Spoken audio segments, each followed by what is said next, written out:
clearly some element of work from home is here to stay. Like, we're not going to just all go back to going to the office 5 days a week. But the reality is that work from home peaked in 2020 and 2021. That was the peak of work from home. And incrementally, we're going to see less work from home going forward. So that means that housing markets that relied on a huge pandemic boom and remote workers buying homes, they're going to be the ones that suffer the most going forward. And you're already seeing this kind of play out when you look at what some of these corporate CEOs are saying. The CEO of Peloton, get back into the office. And if you don't come back into the office, that's fine. Go find another job. We're seeing more and more CEOs and corporations become more brazen at that. And so if I'm a housing market, like maybe a Knoxville, Tennessee, or an Asheville, North Carolina, that relied heavily on remote work demand over the last 2 years, I'm a little concerned that those markets are going to see a home buyer demand vacuum. And essentially, there's just going to be a complete lack of buyers compared to what we saw over the last 2 years. And that's going to cause home prices to go way down. And the thing to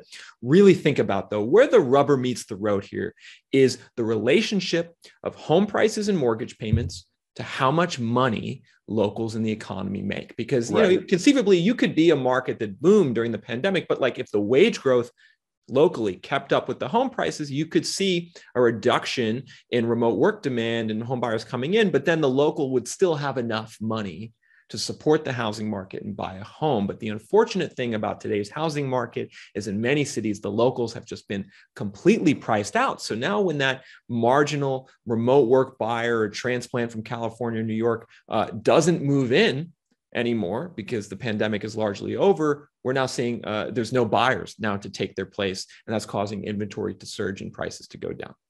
If you enjoyed this video clip, click here to watch another one you should like.